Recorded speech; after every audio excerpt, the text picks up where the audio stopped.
School ভর্তিতে ৫,০০০ টাকা ভর্তির সহায়তা দিবে প্রধানমন্ত্রী শিক্ষা সহায়তা ট্রাস্ট। অনেকেরই প্রশ্ন, ভাই প্রধানমন্ত্রী তো দেশে নাই, আপনি সহায়তা কীভাবে দিচ্ছেন? তাদেরকে জানিয়ে রাখছি, প্রধানমন্ত্রী শিক্ষা সহায়তা ট্রাস্ট একটা ট্রাস্ট। এখানে প্রধানমন্ত্রী থাকা না থাকা ইস্যু না। প্রতি বছর বাজেট হয়, শিক্ষার্থীদেরকে তারা টাকা দেয়। এবছর ৫,০০০ টাকা দিবে। আমি প্রমাণসহ বিষয়গুলো স্পষ্ট করে দেখিয়ে দিচ্ছি। কীভাবে আবেদন করবে তার যাবতীয় সকল তথ্য আমি এখানে তুলে ধরছি। স্কুল ভর্তির রেজাল্ট প্রকাশ করা হয়েছে, অনেকেই ভর্তি হবে, অনেকেই টাকা পয়সার সমস্যা আছে। বাস্তবিক অর্থে টাকা দরকার এবং শিক্ষাও অনেক ব্যয়বহুল। বিভিন্ন জায়গায় ১০, ১৫, ২০,০০০, ৩০,০০০, ৪০,০০০ টাকা পর্যন্ত ভর্তিতে লেগে যাচ্ছে। সেখানে অনেকেই ৫,০০০ টাকা অনেকের হেল্প করতে পারে। আবেদন করতে হবে অনলাইনের মাধ্যমে, নিজের মোবাইল ফোন থেকে আবেদন করা যাবে। এক্সট্রা কোনো প্যারা নেওয়ার কিছু নেই। শিক্ষার্থী অথবা অভিভাবক আপনাদেরকে বলতেছে আপনি আপনার ফোন থেকে অ্যাপ্লাই করতে পারবেন। তবে এখানে জানিয়ে রাখতে চাই যে এমন না যে আবেদন করলে সবাইকে গণহারে টাকা প্রদান করবে, এত টাকা সরকারের নাই। অবশ্যই যাচাই বাছাই করা হবে, যোগ্যতা নির্ধারণ করা হবে, তাদেরকে টাকা প্রদান করবে। এবার আসি কীভাবে টাকা পাবে, কত টাকা পাবে। অফকোর্স অ্যামাউন্টটা ৫,০০০। অ্যামাউন্টটা কত? ৫,০০০। ৫,০০০-এর কমও না, ৫,০০০-এর বেশিও না, একদম এই ৫,০০০ টাকায় প্রদান করবে এখানে। এবং এটাকে বলা হয় সহায়তা। এটাকে কি বলে? সহায়তা। মানে কোনো উপবৃত্তি না। উপবৃত্তি হলে এক মাসে টাকা, মাসভিত্তিক টাকা পায়, আর সহায়তা মানে এককালীন টাকা দিয়ে দেয়, ব্যাস। আর এখানে যদি বলি কীভাবে টাকা পাবে, এটা খুবই সুন্দর একটা কথা। টাকা পাওয়ার ক্ষেত্রে কোনো প্রকার শিক্ষকদের কাছে যাইতে হবে না। আবেদন করার সময় ব্যাঙ্ক অ্যাকাউন্ট অথবা মোবাইল, বিকাশ, নগদ, রকেট, সামথিং যে কোনো কিছুর যেগুলো ওখানে আবেদন করার সময় সুযোগ দেবে, সেগুলোর একটা নাম্বার দিয়ে দিতে হবে। যদি শিক্ষার্থী যোগ্য বলে বিবেচিত হয় বা নির্বাচিত হয়, তাহলে ওই নাম্বারে টাকা চলে আসবে। কারো কাছে যেতে হবে না। টাকা উঠে তুমি খাওয়া দাওয়া, ঘোরো ফেরো, তুমি তোমার শিক্ষার কাজে ব্যয় করো, কোনো এক্সট্রা প্যারা নেই। এরপরে রয়েছে যে কাদেরকে টাকা প্রদান করবে। এখানে টাকা প্রদান করার ক্ষেত্রে একটা গুরুত্বপূর্ণ কথা। এবার আমি একটু আসি যে আবেদনের মূল লিঙ্কে, আবেদন কোন লিঙ্ক অপশনে ক্লিক করলে আমি অনেক বিস্তারিত জানতে পারবো। তো এখানে বলা হয়েছে ভর্তি সহায়তা দরিদ্র মেধাবী শিক্ষার্থীদের জন্য অনলাইন আবেদন ব্যবস্থা সিস্টেম। তো এটা মূলত ভর্তি সহায়তা ম্যানেজমেন্ট সিস্টেম প্রধানমন্ত্রী শিক্ষা সহায়তা ট্রাস্টের একটা কাজ, যেখানে তারা মাধ্যমিক পর্যায়ে ৫,০০০ টাকা প্রদান করে। কথাটা বুঝো, উচ্চ মাধ্যমিকে ৮,০০০ আর স্নাতকে ১০,০০০। আমি এখানে কথা বলতেছি কিন্তু মাধ্যমিক পর্যায়ে স্কুল ভর্তিতে ৫,০০০ টাকা নিয়ে। মাধ্যমিক মানে আমি কিন্তু বুঝিয়েছি প্রাইমারি না, ক্লাস 1 থেকে ক্লাস 5 না, 6, 7, 8, 9 এই 4 শ্রেণীর শিক্ষার্থীরা এখানে টাকা পাবে, কোনোভাবে অন্য কোনো শ্রেণীর শিক্ষার্থীরা না। তার মানে এখানে কারা টাকা পাবে? আশা করি স্পষ্ট যে শুধুমাত্র সপ্তম, অষ্টম, নবম, দশম শ্রেণীর শিক্ষার্থীরা এখানে আবেদন করার যোগ্যতা অর্জন করবে এবং তারা এখানে আবেদন করে টাকা পেতে পারে। তবে অবশ্যই যারা নতুন ভর্তি হয়েছে তারা এখানে আবেদন করতে পারবে বা তাদের আবেদনটাকে গুরুত্ব দেওয়া হবে। কীভাবে আবেদন করবে চলো এ প্রসঙ্গে একটু কথা বলে নিই। আবেদন কার্যক্রমটা মূলত এখানে মানে এখনই চলছে, এমন না যে এখনই আবেদন করা যাবে, এটা মুদ্রণ, এটা সম্পূর্ণ ভুল। আবেদন করার জন্য আগে তোমাকে ভর্তি হইতে হবে।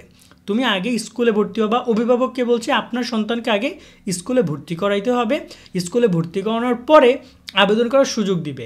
স্কুলে ভর্তি হওয়ার সর্বোচ্চ জানুয়ারির মাসে 15-20 তারিখের মধ্যে এটার আবেদন শুরু হয়ে যাবে। শিক্ষা মন্ত্রণালয় এবং প্রধানমন্ত্রী শিক্ষা সহায়তা ট্রাস্ট তারা এটা জানিয়ে দেবে। আমরা শিক্ষার্থী অভিভাবকদেরকে এটা ভিডিও করে জানিয়ে দিব যে এটার আবেদন শুরু হয়েছে। আবেদন অপশনে গিয়ে এই আবেদনটা করতে হবে যখন আবেদন শুরু হবে তখন, এবং এই তথ্যগুলো দরকার হবে ছবি, সাক্ষ্য, জন্ম নিবন্ধন, সনদ, অভিভাবকের জাতীয় পরিচয়পত্র। এগুলো কার বাসায় নাই? সবার বাসায় আছে, তাই না? ছবি আছে, স্বাক্ষর, একটু কাগজে লিখে ছবি তুলবেন, এগুলো সব কিছুর একটা পিকচার আপলোড করতে হবে। আর শিক্ষা প্রতিষ্ঠান প্রদানের সুপারিশপত্র একটা ফর্ম দিয়েছে, এই ফর্মটা পূরণ করে নিতে হবে। তার মানে খরচ যাচ্ছে 5 টাকা। এরকম একটা ফর্ম যেটা 5 টাকা দিয়ে পূরণ করতে হবে, ফটোকপি করতে হবে, অথবা এটা 5 টাকা দিয়ে যদি বলা যায় যে প্রিন্ট করে নিতে হবে, প্রিন্ট করে এখানে শিক্ষার্থী তথ্য অপশনে সব লিখতে হবে, বিগত সর্বশেষ পরীক্ষার ফলাফল লিখতে হবে, শিক্ষা প্রতিষ্ঠানের তথ্য লিখে দিতে হবে, এবং যে স্কুলে ভর্তি হয়েছে সেই স্কুলের তথ্যগুলো দিতে হবে। এখানে অনেকে বলতে পারে যে ভাই আমরা তো অলরেডি স্কুলে ভর্তি হওয়ার আগে টাকাটা চাই যাতে আমি ভর্তি হতে সমস্যা না হয়। তাদেরকে বলে রাখি তোমাকে তো আগে জন্মগ্রহণ করতে হবে, তবে না তুমি টাকা পাবা। কেননা তুমি যদি এখন স্কুলে ভর্তি হওয়ার আগে টাকা দিলে তুমি সে টাকা দিয়ে যে ভর্তি হবে তার কী গ্যারান্টি? সেক্ষেত্রে তুমি আগে স্কুলে ভর্তি হও। ভর্তি হওয়ার পরে যখন তুমি ওই স্কুলের শিক্ষকের এরকম যে প্রত্যয়নপত্রের মাধ্যমে আবেদন করতেছো, তার মানে সে তোমাকে কিন্তু মানে বলা যায় যে এক প্রকার কনফার্ম করছে যে তুমি তার স্কুলের স্টুডেন্ট। তখন তুমি আবেদন করলে তুমি টাকা পেতে পারো, তার আগে কিন্তু না। কারণ তুমি কোন স্কুলে পড়বা তার কোনো গ্যারান্টি আছে? তুমি আদৌ পড়বা কিনা, না টাকা নিয়ে কী করবা আল্লাহ জানে। তো তারা কিন্তু সেটা করবে না, এই একটা ব্যাপার রয়েছে। এই প্রত্যয়নপত্রের লিঙ্কটা আমি এখানে অ্যাটাচ করে দেবো যাতে করে শিক্ষার্থীদের সুবিধা হয় আবেদন করতে। আমি এই পুরো লিঙ্কটা কিন্তু ডিসক্রিপশনে দেওয়া থাকবে। আর আবেদন কোন অপশনটা এটা ডিসক্রিপশনের লিঙ্ক থেকে নিচে অপশনে আসলে সব তথ্য পাওয়া যাবে। এরপর আমি কথা বলছিলাম যে কীভাবে আবেদন করবে সেটা। এই যে আবেদন করুন বাটনে ক্লিক করতে হবে, যখন এই আবেদনের সুযোগ দিবে তখন নিবন্ধন করতে হবে সিম্পলভাবে। শিক্ষার্থীর নাম এখানে সব তথ্যগুলো দিয়ে নিবন্ধন করে নিবে এবং এখানে এগুলো বিভাগে যে চট্টগ্রাম রয়েছে, জেলা রয়েছে, এগুলো সিলেক্ট করার কোনো ব্যাপারই না। এগুলো সিলেক্ট করার কোনো ব্যাপার না, এটা জাস্ট ধরবে আর সিলেক্ট করবে, করে তাদের কাজ শেষ। সবার শেষে তাদের একটা পাসওয়ার্ড দিতে হবে, দিয়ে নিবন্ধন করে নিতে হবে। নিবন্ধন কার্যক্রমের পরে সেটা সেই তথ্যগুলো দিয়ে লগ ইন করবে, করার পরে আবেদন করার অপশন পাবে। তা আমি একটু দেখিয়ে দিই কীভাবে আবেদন করতে হবে।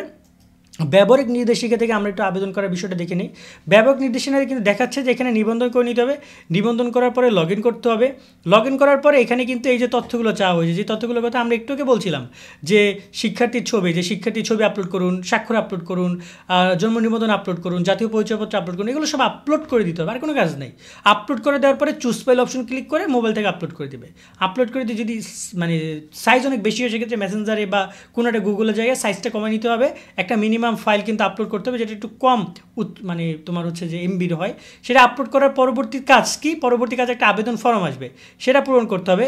আবেদন ফর্মটি কীভাবে, যেখানে শিক্ষার্থীর বিভিন্ন তথ্য, বিজ্ঞপ্তি, এগুলো সব বাদ অনেক তথ্য ওই যে রেজিস্ট্রেশন থেকে নিয়ে নিবে। সো প্যারা নেই, আর কিছু তথ্য যেমন পিতার নাম, মাতার নাম, পিতার এনআইডি, মাতার এনআইডি, এগুলো সব বাসায় আছে। এবং এখানে জেলা, বিভাগ, উপজেলা এগুলো সিলেক্ট করতে হবে আরও একবার ওইখানের মতো করে। তারপর অভিভাবকের তথ্য, অভিভাবক কে, অথবা পিতা অথবা মায়ের মাতা যে কোনো একজন অভিভাবক হবে, তার তথ্যগুলো এখানে দিতে হবে। ভর্তিকৃত প্রতিষ্ঠানের তথ্য, অর্থাৎ যেখানে আমি বর্তমানে ভর্তি হয়েছি সেই প্রতিষ্ঠানের কোন বিভাগে রয়েছে, সেই প্রতিষ্ঠানের কোন উপজেলা, কোন শ্রেণী ভর্তি হয়েছি আমি, সেগুলো সব দিতে হবে। এগুলো খুব ইজি, এগুলো সিলেক্ট করার কোনো লেখালেখি না। আর সবার শেষে ব্যাঙ্ক অ্যাকাউন্টে তথ্য দিতে হবে। মানে এখানে আমি যদি ব্যাঙ্কিংয়ে নিতে চাই তাহলে ব্যাঙ্ক অ্যাকাউন্টের তথ্য, আমি যদি বিকাশে নিতে চাই তাহলে বিকাশ অ্যাকাউন্টের তথ্য, এগুলো আমাকে দিয়ে দিতে হবে, বিকাশ নাম্বার। ব্যাস, আমার কাজ শেষ। এবার আমি সাবমিট করব বা সংরক্ষণ বাটনে ক্লিক করে আমি আমার আবেদনটা একবার দেখে নিব এবং এভাবে ঠিক এভাবে হবে আবেদনটা।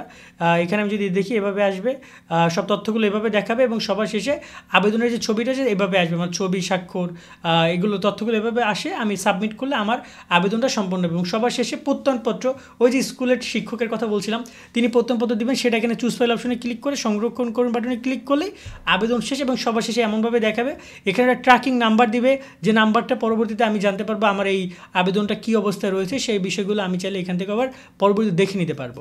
সো এইটুকুই কাজ, আবেদন মোবাইল ফোন থেকে করা যাবে 5 মিনিট। আবেদন নিয়ে আমরা যখন আবেদন শুরু হবে, এখন পিডিএফ ফাইল থেকে দেখাচ্ছি কারণ এখন আবেদন শুরু হয় না, বাট যখন শুরু হবে তখন আমি তোমাদের কারো একজন আবেদন করে দেখাবো। তোমরা কারা কারা আবেদন করাতে চাও কমেন্টে জানাই, আমি চেষ্টা করবো তোমাদের কারো একজনের তথ্য নিয়ে আবেদন করে তোমাদেরকে সহযোগিতা করে। যেহেতু কোনো টাকা পয়সা লাগতেছে না, বিনামূল্যে আবেদন করে দেখো।